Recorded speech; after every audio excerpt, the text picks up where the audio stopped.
አዳዲስ ነገሮች ብዙ ቁም ነገሮች ለእናንተ ያቀርባል። ማን ሃሩን ቲዩብ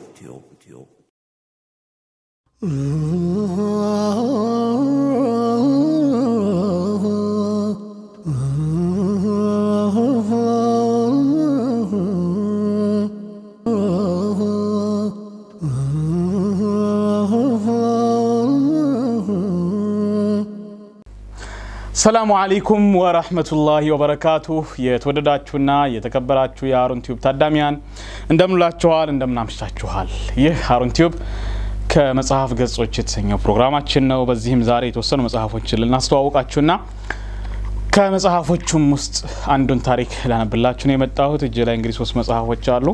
ከሀገር ቤት ከመጡልኝ እጅጉ መጽሐፎች መካከል 3ቱን ይዤ መጥቻለሁ። ከ3ቱም ውስጥ አላነብም፣ ከአንደኛው ነው የማነበው። መጽሐፎችን ግን ላስተዋውቃችሁ ነው። የመጀመሪያው የጽናት ተምሳሌት ይሰኛል። ይህ መጽሐፍ እንግዲህ የተጻፈው በዶክተር መሐመድ አልዓሪፊ ነው። ተርጉማ ያዘጋጀው ደግሞ ወንድማችን መሐመድ ሰዒድ ነው። በውስጡ በጣም በርካታ ታሪኮችን ይዟል። በተለይ በዋነኛነት የተለያዩ እንስት ሴቶችን ታሪኮች ከሷሃቦችም ከታቢዒዎችም እንዲሁም ከዚያም በኋላ ካሉ ምርጥ ትውልዶች ለዚህ ትውልድ አርአያ ሞዴል ሊሆኑ የሚችሉ በጣም በርካታ ታሪኮችን የያዘ ነው። የተለያዩ ምክሮችን በተለይ እህቶች ብታነቡት በጣም የምትጠቀሙበት መጽሐፍ እንደሆነ አምናለሁ። ሩሲያዊቷ ሱመያ የመጀመሪያዋ ሰማዕት የሰማይ ውሃ ትጠጣለች፣ እጅግ ውዱ ጥሎሽ ጥሎ አይጥለንም፣ ሌሎችም ታሪኮች ተጽፈዋል ማለት ነው። ሂጃብና ፋሽን፣ ሙዚቃና ዘፈን እንደ ሶፊያ፣ ሌሎችም እጅግ የሚገራረሙ ታሪኮች አሉ። ብታነቡት በጣም ተጠቀሙበታላችሁ። ሌላኛው ሀያቱ ታቢዒን ቁጥር 1 እና ዒን ቁጥር 2 ነው። እነዚህ ደግሞ ከረሱል ሰለላሁ ዐለይሂ ወሰለም ባይናቸው ያላዩ ነገር ግን ከምርጡ ትውልድ ከሷሃቦች ጋር የተገናኙ የታቢዒዎችን ታሪክ የያዘ ነው። በዚህም የተለያዩ ታቢዒዎች ታሪክ አለ። እንግዲህ እነዚህን ታሪኮች በማስተንተን ውስጥ ሆነን ካነበብናቸው ሀቂቃ ልንለወጥበት ልንማርበት ጽናትን ለዲን ብሎ መስዋዕትነት መክፈልን ዒባዳን ተቅዋን የምናገኝበት ነው። ለዛሬ ከነዚህ መጽሐፎች ውስጥ የጽናት ተምሳሌት የሚለው መጀመሪያ ላይ የተጻፈውን ሩሲያዊቷ ሱመያ የሚለውን መርጫለሁ። በጣም እጅግ አጓጊና መሳጭ የሆነ ታሪክ ነው። ሱብሃንአላህ ታሪኩን ሳነበው በጣም ነው የተመሰጥኩበት። እውነት ለመናገር እኔም ይህ መጽሐፍ ይህ ታሪክ ቢነበብ ለወንዶችም ለሴቶችም ጠቃሚ ሆኖ ስላገኘሁት ከሱ ውስጥ ኢንሻአላህ አብረን የምናይ ይሆናል ማለት ነው። አብራችሁን ሁኑ።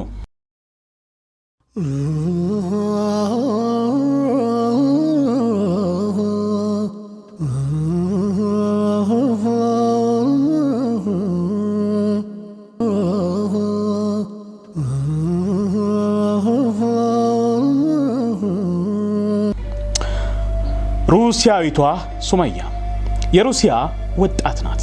ቤተሰቦቿ ወግ አጥባቂ የኦርቶዶክስ ክርስትና ሃይማኖት ተከታዮች ናቸው። ለእምነታቸው በእጅጉ ይቆረቆራሉ። ሌላውን ሃይማኖት ደግሞ አጥብቀው ይጠላሉ። ከሀገሯ የወጣችው ከሌሎች ሴት ወጣቶች ጋር ነበር።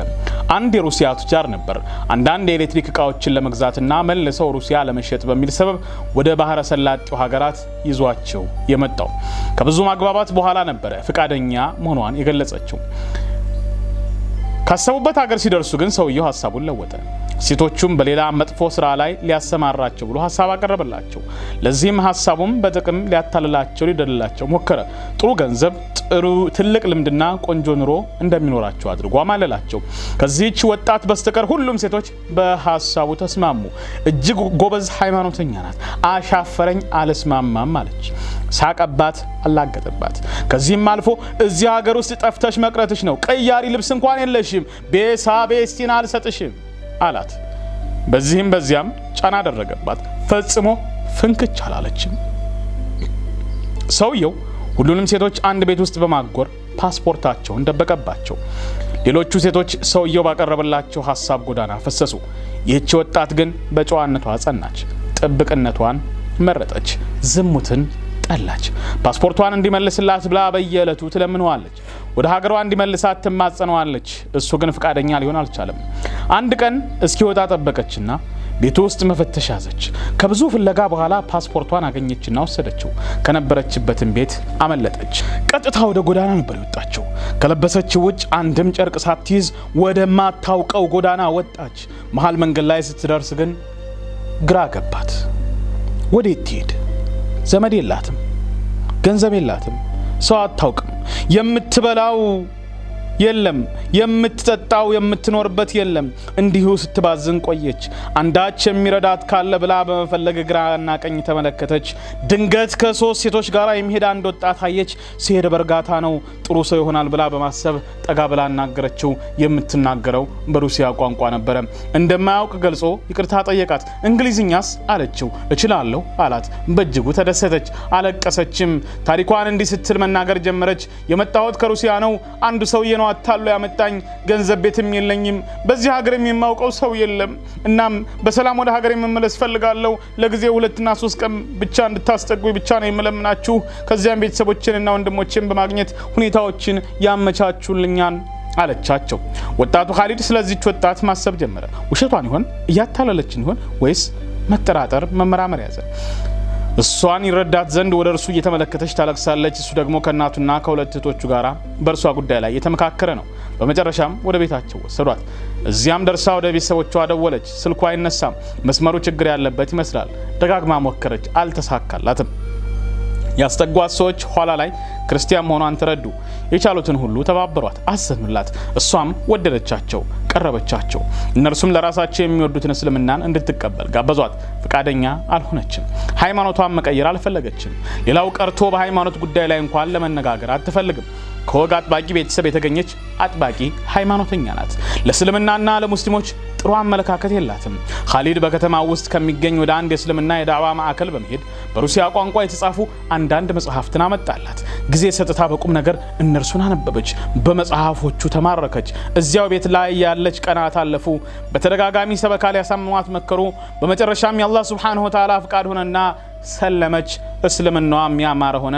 እሷም በበኩሏ እስልምናን ለመማር አብዝታ ጣረች። ከመልካም ሴቶችም ጋር ተወዳጀች። ቶሎ ወደ ሀገር ቤት ከተመለሰች ወደ ድሮ እምነቷ እንዳይመልሷ አሰጋችና እዚያው መቆየትን መረጠች። ጋብቻ። በመጨረሻም ሩሲያዊቷ አንስት ከኻሊድ ጋር ጋብቻ ፈጸመች። ዲኗንም አጥብቃ መያዝ ጀመረች። ከብዙ ሙስሊም ሴቶች በተሻለ መልኩ በእምነት አስተምህሮች ላይ ጸናች። አንድ ቀን ከባለቤቷ ጋር ወደ ንግድ ማዕከል ወጣች። በማዕከሉም ፊቷን የሸፈነች ሙስሊም ሴት አየች። ኒቃብ የለበሰች ሴት ለመጀመሪያ ጊዜ ማየቷ ነው። እጅግ ገረማት።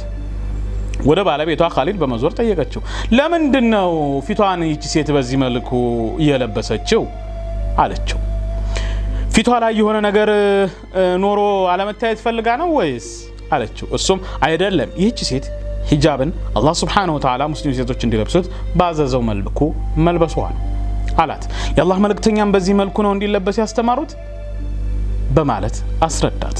የአላህ መልእክተኛም በዚህ መልኩ ነው እንዲለበስ ያስተማሩት በማለት አስረዳት። ለጥቂት ጊዜ ዝምታ መረጠች። ቀጥሎም አሁን ትክክለኛውና አላህ ከኛ የሚፈልገው እስላማዊ አለባበስ በዚህ መልኩ ይመስለኛል አለችው። እንዴት አወቅሽ አላት። እዚህ የንግድ ማዕከል ከገባሁበት ጊዜ ጀምሮ የሁሉም አይኖች ወደ እኔ ሲወረወሩ ልብ ብያለሁ። በአይናቸው ቆርሰው የጨረሱኝ እስኪመስለኝ ድረስ። በመሆኑም ፊትን መሸፈን ግዴታ መሆን አለበት። ባሌ ብቻ ነው ሊያየኝ የሚገባው አለችው። ቀጥሎም እንዲያውም ከዚህ ማዕከል የዚህ አይነቱን ፊት የሚሸፍን ሂጃብ ሳሊዝ መውጣት የለብኝም፣ የምገዛበትን አሳየኝ በማለት ጠየቀችው። እሱም እንደ እናትና እህቶቼ ሁሉም በዚህ መልኩ ሂጃብሽን ለብሰሽ ቀጥይ አላት። እሷ ደግሞ አይሆንም፣ አላህ የሚፈልገውን ሂጃብ ነው የምፈልገው አለችው። ቀናቶች አለፉ። ወጣቷን በዲኗ እየጠነከረች ኢማኗም እየጨመረ መጣ። ያወቃት ሰው ሁሉ ወደዳት። በባሏ ቀልብና ስሜት ላይ ነገሰች። እጅግም አፈቀራት። ከለታት አንድ ቀን የመጣችበትን ፓስፖርት ተመለከተች። ጊዜው ሊጠናቀቅ ተቃርቧል። ስለሆነም መታደስ አለበት። መታደሱ መልካም ቢሆንም ጉዳዩን ከባድ የሚያደርገው ፓስፖርቱ መታደስ ያለበት በትውልድ ከተማዋ መሆኑ ነው። ስለሆነም ወደ ሀገሯ ሩሲያ መሄድ ግድ ሆነ። ካልሆነ ደግሞ የመቆያ ቪዛዋ ህገወጥ ነው የሚሆነው። ኻሊድ ከሷ ጋር ለመሄድ ወሰነ። እሷም ያለ ሙህሪም መሄድ እንደማትችል አመነች። ብቻዋን መሄድ አልፈለገችም። የሩሲያ የአየር መንገድ የሆነውን አውሮፕላን ተሳፈሩ። ከነኒቃቧ ነበር የተሳፈረችው። ከባሏ ጎን ኩራት እየተሰማች ተቀመጠች። ኻሊድ በሂጃብሽ የተነሳ ችግር እንዳያጋጥመን እፈራለሁ አላት። እሷም ሱብሃንአላህ፣ እነዚህን ኢአማንያን እንድንታዘዝና በአላህ እንድክድ ትፈልጋለህን? ወላሂ ፈጽሞ አይሆንም፣ አላደርገውም፣ ያሉትን ይበሉ አለችው። ሰዎች በግርምት ወደ እርሷ ይመለከታሉ። አስተናጋጆች ምግብ ማቅረብ ጀመሩ። ከምግቡ ጋር መጠጥ ይቀርብ ነበር። የጠጡት ሰዎች ሞቅ ያላቸው ሲሄድ መናገርና እሷን በነገር መውጋት ጀመሩ። ከዚያም ያሾፉባት ጀመር። አንዱ ይሳለቃል፣ ሌላ ይስቃል፣ ሌላ ያላግጣል። አጠገቧ ቆመው ስለሱ ያወራሉ፣ ያጣጥላሉ። ኻሊድ ይመለከታቸዋል። ሆኖም ግን በራሳቸው ቋንቋ ያወሩ ስለነበር የሚሉት አይገባውም። እሷ ግን እየሰማችና እየሳቀች የሚሉትን ትተረጉምለታለች። በዚህን ጊዜ ኻሊድ ተቆጣ። እሷ ግን እንዲረጋጋ መከረችው። አይዞህ፣ አትዘን፣ አትጨናነቅ። ሱሐቦችን ካገኛቸው ችግር አንጻር ሲታይ ይሄ በጣም ቀላል ነገር ነው።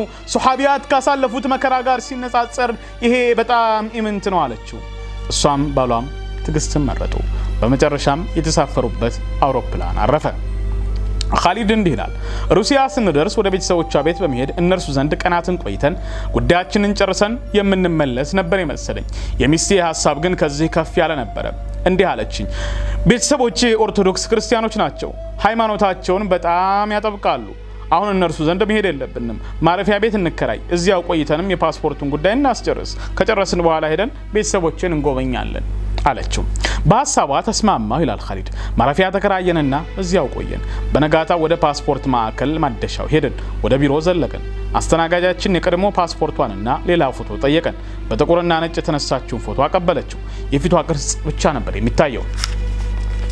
አስተናጋጁ ይህ ፎቶ ለፓስፖርት አይሆንም፣ ባለቀለም ፎቶ ነው የምንፈልገው፣ ጸጉርና ትከሻሽ መታየት አለበት አላት። ከዚህ ፎቶ ውጭ ሌላ እንደማትሰጥ አስረግጣ ነገረችው። በሱ በኩል የማይሳካ መሆኑን ስታውቅ ሌላ የቦታው ሰራተኛ ዘንድ ሄደን ይላል ኻሊድ። ቀጥሎም ሌላ ኃላፊ ዘንድ። ሁሉም ጸጉሯ ተገልጦ የተነሳችውን ፎቶ ካልሆነ በስተቀር አንቀበልም አሏት። ባለቤቴ በእንቢቷ ጸናች። እነርሱም በዚህ ፎቶ እንደማያስተናግዷት ገለጹላት። ፎቶውን እንዲያጸድቁላት ብለን ዋናው ኃላፊ ዘንድ ሄድን። ብዙ ጣረች፣ አስረዳች፣ ተከራከረች፣ ሞገተቻቸው። የሚፈለገው ፊት ነው። ምንድነው ልዩነቱ? ስትፈልጉ ፎቶዎቹን አነጻጽሯቸው። ኃላፊዋም አሰራራቸው ይህን የማይፈቅድ መሆኑን አስረዳቻት። በመሆኑም እንደማትቀበላት ገለጸች። ባለቤቴም ከዚህ ፎቶዎች ሌላ በፍጹም አላመጣም፣ ባይሆን ማድረግ ያለብኝን ሌላ መፍትሄ ካለ ንገሪኝ አለቻት። በመጨረሻም ኃላፊዋ ይህን ጉዳይሽን ሊፈታ የሚችለው ሞስኮ የሚገኘው ዋናው ቢሮ ብቻ ነው አለች። የፓስፖርት ጣቢያውን ትተን ወጣን። ወደ እኔ በመዞር ኻሊድ ወደ ሞስኮ እንሂድ አለችኝ። ተበሳጨሁ። እነርሱ የሚሉትን ፎቶ ስጫቸው በቃ አልኳት። አላህ ነፍስን ከችሎታዋ በላይ አያስገድዳትም። የቻላችሁትን ያህል አላህን ፍሩ ነው የተባለው። የግዴታ ስለሆነብሽ ነው የተጠየቅሽው እያደረግሻለሽው። ፓስፖርትሽን ሊያዩ የሚችሉት ደግሞ የተወሰኑ አካላት ብቻ ናቸው። ይህም ግድ ስለሆነ ነው። ከዚያ ጊዜው እስኪያልቅ ድረስ ቤትሽን የምታስቀምጪው። ስለዚህ እባክሽን ራስሽን አታንጨናንቂ። ሞስኮ ድረስ ለምን እንሄዳለን አልኳት። አይሆንም አለችኝ። ተገላልጬማ ፎቶ ፈጽሞ ተነስቼ አልሰጣቸውም። የአላህ ሱብሓነሁ ወተዓላ ዲን ካወቅኩ በኋላማ ይሄ ሊሆን አይችልም በማለት ተከራከረች። ጉዞ ወደ ሞስኮ። ኻሊድ ይቀጥላል። ካልሄድን በሚለው አቋሟ በመጽናቷ ወደ ሞስኮ መሄዳችን ግድ ሆነ። ማረፊያ ክፍል ተከራየንና በነጋታ ወደ ፓስፖርት ጣቢያ ሄድን። የተለያዩ ኃላፊዎች ዘንድ ገባን።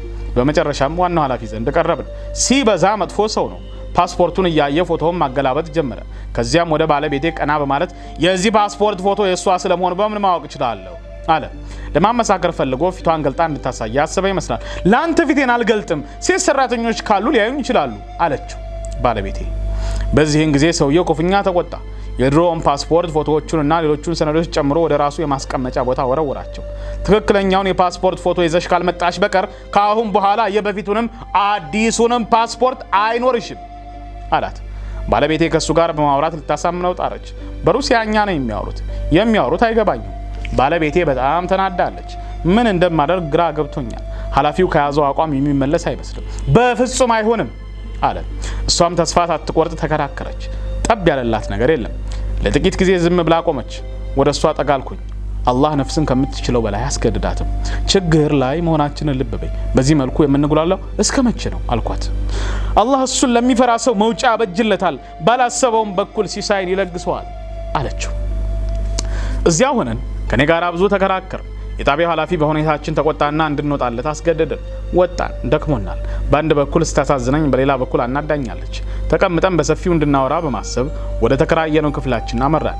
እኔ ላሳምናት ጥራለሁ፣ እሷም ልታሳምነኝ ትሞክራለች። እለቱ መሸ። ኢሻን ሰገድን። በዚህ ጉዳይ ላይ ሐሳብ ተወጥር ያለው ርቦን ስለነበር ያገኘነውን በላን። ለመተኛት ብዬ ራሴን ከትራሱ ጋር አገናኘው። እንዴት ትተኛ? ለመተኛ ማሰቤን ስታይ ፊቷ ላይ ቁጣ ነበርኩኝ። ወደኔ ዞረችና ኻሊድ ትተኛለህ አለችኝ። አዎ ደክሞኛል እኮ አልኳት። ሱብሃንአላህ የምትገርምነህ በዚህ አስቸጋሪ ሁኔታ ውስጥ ያለ መተኛት ታስባለህ? በዚህ ሁኔታ ውስጥ እኮ መተኛት ሳይሆን ወደ አላህ ሱብሃነሁ ወተዓላ መጠጋት ወደሱ ፊታችንን ማዞር ነው ያለብን። በል ተነስና አላህን እንለምን፣ እሱ ነው የሚሻለን አለች። ተነሳውና የቻልኩትን ያህል ሰገድኩ። ተመልሼ ተኛው። እሷ ግን በሶላቷ ቀጠለች። በነቃሁ ቁጥር ሩኩዕ ላይ ናት። ስነቃ ሱጁድ ወርዳ ቆማ ዱዓ ስታደርግ ስታለቅስና ስትማጸን አያታለሁ። ፈጅር እስኪወጣ ድረስ በዚህ ሁኔታ ቆየች። ከዚያም ቀሰቀሰችኝ። በል ተነስ ሱብሂ ደርሷል አብረን እንስገድ አለችኝ። ተነሳውና ዱዓ አደረኩ። ሰገድን። ጥቂት ተኛች። ፀሐይ ስትወጣ በል ወደ ፓስፖርት ጣቢያው እንሂድ አለችኝ። እንዴ ወዴት? ምን ልናደርግ? በምን መረጃ? የታለ ፎቶ አልኳት። ግራ ገባኝ። ሄደን እንሞክር አለችኝ። እንሞክር ከአላህ ዘንድ ተስፋ ለምን እንቆርጣለን አለችን። ሄድን። ወደ ጣቢያው ግቢ እንደገባንና በለበሰችው ኒቃብ እሷ መሆኗን እንዳወቁ አንደኛው ሰራተኛ እየሮጠ ወደ እሷ በመምጣት አንቺ ከላይ አይደለሽ አላት። አዎን አለችው። በይ ፓስፖርትሽን ውሰጂ ተሰርቶልሻል አላት። ስታየው ከነ ሒጃባ በሰጠችው ፎቶ ተሰርቶላታል። ደስ አላት። አላህን ለሚፈራ ሰው እሱ መውጫ በጅለታል አላልኩም ወይ አለችኝ። ለመውጣት ስንንደረደር አንደኛው ሰራተኛ ወደ መጣችሁበት ከተማ በመሄድ ማህተም ማስመታት ይኖርባችኋል በማለት አሳሰበን። ወደ ትውልድ ከተማዋ ተመለስን። እኔም በውስጤ ቤተሰቧን ለመጠየቅ ይህ የመጨረሻ እድሏ ነው አልኩኝ። ከትንሿ ከተማ ደረስን። ማረፊያ ቤት ተከራየንና አረፍን። ለፓስፖርቱም ማህተም አስመታን። የውጣ ውረድ ጉዞ። ከዚያም ቤተሰቦቿን ለመጠየቅ ብለን ተንቀሳቀስን። ደርሰን በሩን አንኳኳን። ቤታቸው ያረጀና እዚህ ግባ የማይባል ነው። ደህንነት በአካባቢው ነዋሪዎች ላይ ይንጸባረቃል። ታላቅ ወንድሟ በሩን ከፈተልን። ወጣትና ፈርጠም ያለ ጎረምሳ ነው። ስታገኘው እጅግ ደስ አላት። በፈገግታ ፊቷን ገልጣ ወደ እሱ ሄደች። ሰላምታ አቀረበችለት። እሱ ግን ገና እንዳያት ፊቱ ተቀያየረ። በሰላም መመለሷ ያስደስተው ቢመስልም ሙሉ አካሏን በሚሸፍነው ልብሷ ግን ሳይገረም አልቀረም። በፈገግታ ተሞልታ ወንድሟን አቅፋ ወደ ቤቱ ውስጥ ዘለቀች። ከኋላዋ ተከትዬ በመግባት ብቻዬን ሳሎን ውስጥ ተቀመጥኩኝ። እሷም ወደ ውስጥ ዘለቀች። በሩሲያ ቋንቋ ታወራቸዋለች። የሚያወሩትን ማወቅ አልቻልኩም። በሂደት ግን ድምጻቸው ከፍ እያለ መጫጫህ ጀመሩ። ሁሉም በዚህና በዚያ እየጮሁ ያዋክቧት ጀመር። ሁኔታው አላማረኝም። የሚሉትን በእርግጠኝነት አላወቅኩም። ምንም ማድረግ አልቻልኩም። በሂደት ድምጾን ይወዳለሁበት ክፍል እየቀረበ መጣ። አንድ ጎልማሳ ሰው ከፊት ሆኖ ሶስት ወጣቶች ወደኔ እየጠቆሙ መጡ። መጀመሪያ አስቤ የነበረው ለልጃቸው ያቀረብኩትን የጋብቻ ጥያቄ ይቀበሉኛም ብዬ ነበር።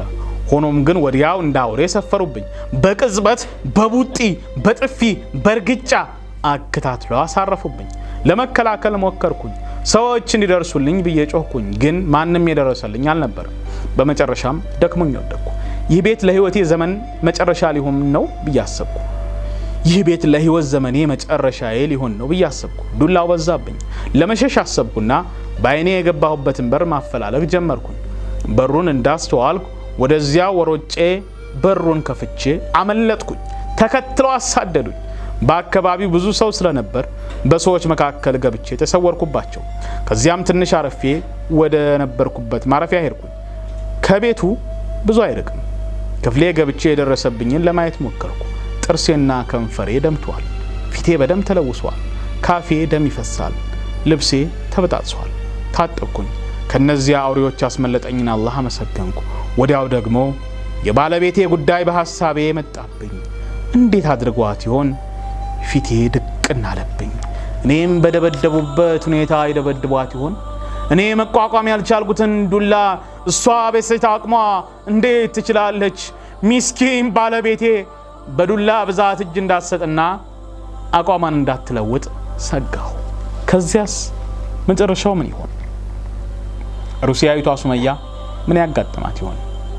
እውነት እምነቷን ትቀይር ይሆን? ቤተሰቦቿ ይደበድቧት ይሆን? ኢንሻአላህ ቀጣዩን እጅግ አስገራሚና መሳጭ ሆነውን ክፍል 2 እና የመጨረሻውን ክፍል በቀጣይ ሳምንት ይዘን እንመጣለን። አብዱራሂም አህመድ ነበርኩኝ። የጽናት ተምሳሌቶች መሳጭና አስተማሪ እስላማዊ ታሪክ አዘጋጅ ዶክተር መሐመድ አልአሪፊ፣ ትርጉም መሐመድ ሰይድ። በአልተውባ አሳታሚ ድርጅት የታተመ መጽሐፍ ነው።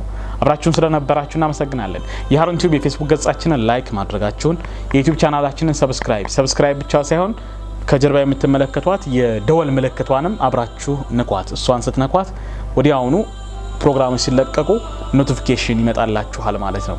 ለዛሬ በዚሁ አበቃን። ወሰላሙ አለይኩም ወራህመቱላሂ ወበረካቱ።